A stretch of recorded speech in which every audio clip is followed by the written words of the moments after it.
Hello, my name is Gregory Savustan. Firstly, I would like to apologize for not being able to attend the conference personally. I will speak about our paper, clarifying physiological process behind Foucault cardiogram waveform. The main purpose of our research was to compare Foucault cardiogram waveform with reference signal obtained from MRI. Foucault cardiography is an induction method for measurement and recording electrical bioimpedance, which is used to probe the heart with eddy or Foucault currents induced in the cardiac area by high-frequency magnetic fields. The device itself is shown here. It consists of inductor coil for magnetic field generation, LC generator which powers this inductor, detector for recording this signal, and bandpass filter for preventing aliasing effects. Amplifier used for amplifying this signal. We believe the Foucault method being the cheap and informative for tracking heart mechanical activity, which is very required in medical diagnostics. The signal considered in this paper was named as Foucault cardiogram or FOCG. Here you can see a recording of Foucault cardiogram, original FOCG signal with synchronically recorded ECG as a reference, and here you can see cardiac associated component obtained from it. The breathing component, which isn't too much value in this research, shown here. The following noises influence the signal: supply voltage noise, ADC impulse noise, radio interference, and 1 divided omega noise. The current problems of Foucault cardiography is that it hasn't found any practical application yet, and our study tries to settle this problem. The second main problem of Foucault cardiography is it lacks of signal calibration to any real physical units. It has arbitrary bias against y-axis.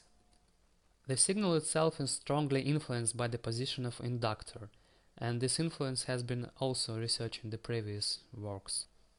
As you can see on this image, the FOCG signal is very similar to a ventricular volume time curve, which is shown typically in medical books. Here those curves are shown simultaneously. FOCG curve reaches local maximum and minimum at the points of ventricular volume time curve extremums. Here, here, and here. So qualitatively two curves are very similar. And during this paper we would like to clarify how similar they are quantitatively, and we set up a hypothesis that Foucault method allows to track ventricular volume of the heart. To achieve the goals of our study, we have to complete following tasks shown here. As for material part, we have used Foucault cardiograph that has been used in Tartu for quite some time now. Its general parameters are shown here. It has generator frequency of 7.7 MHz and allows to record signal for 2 minutes with sampling frequency of 250 Hz.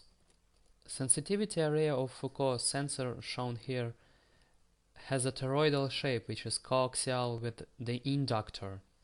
Thus the sensor is completely insensitive in its axis of symmetry.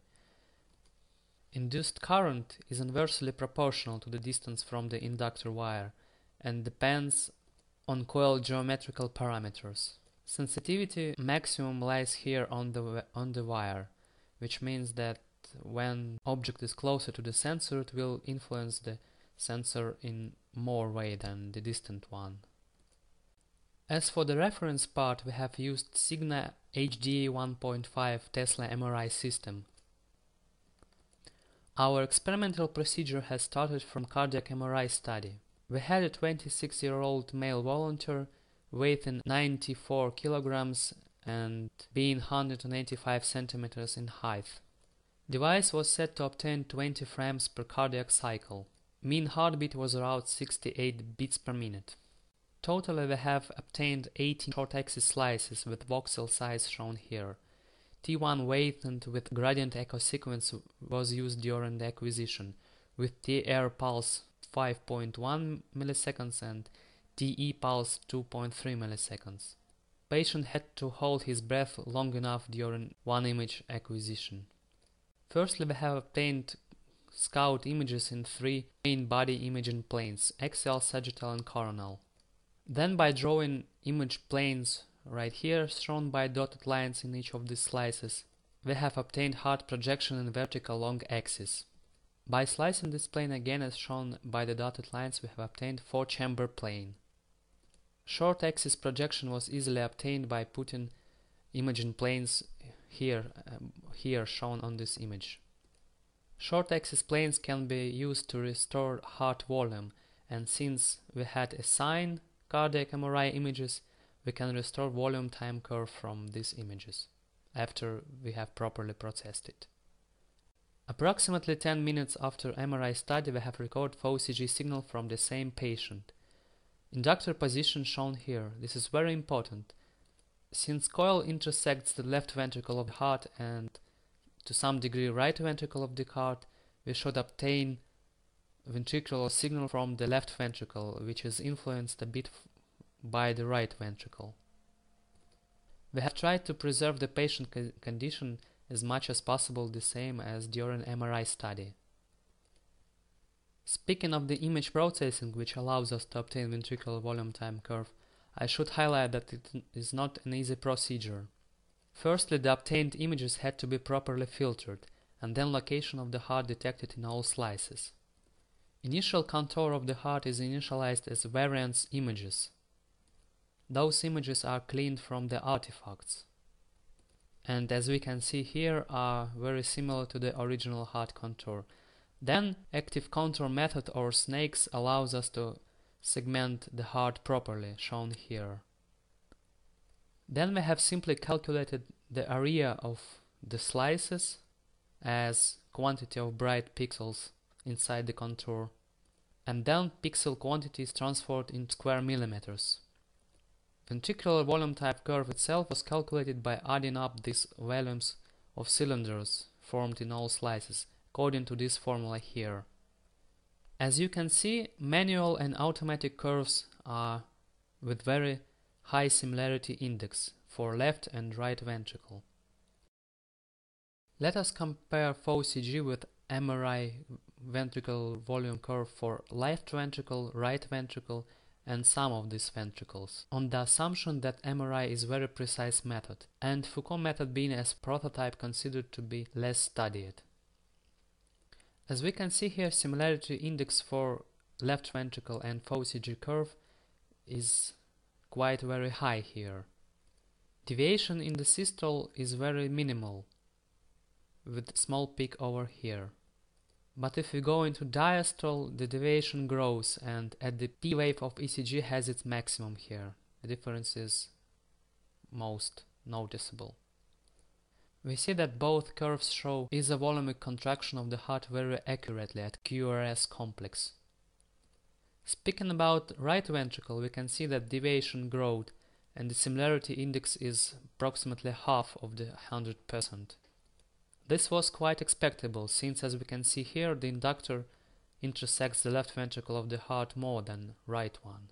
If we compare both components of MRI with FOCG, we will see that similarity index actually grows, but it's still less than for left ventricle. This was also quite expectable. Speaking about general differences, we think that those differences at P peak of ECG are caused by the heart movement due to contraction. The second cause of differences might be caused by the reason that FOCG signal suffers from the breathing originated components, which might not be very good filtered out. MRI curve doesn't suffer from these shortcomings since it's a different method and we had a breathing holding technique during image acquisition. To prove our assumption, we have conducted another FOCG measurement on the same patient and placed inductor shown here, so it crosses the left and the right ventricle equally. Now we can see that the greatest similarity index actually shown for the sum of those curves. Also, previous shortcomings of FOCG can be seen here. We think this difference is due to the FOCG sensing the heart movements inside the patient body. To make some conclusion, I would like to say that FOCG is very similar to volumetric blood filling and ejection process. We tried to explain diastole deviation of OCG as heart movements inside the patient body. OCG describes left ventricle of the heart more accurately, but as we have already seen, the desired results greatly depend on the sensor positioning. We have explained diastole deviation of OCG as heart movements. At the end of my presentation, I would like to say that currently our BME group is seeking for partnership with other scientists who study ultrasound or MRI techniques for cardiology. Should you have any interest in partnership with us, please don't hesitate to contact us by the following emails.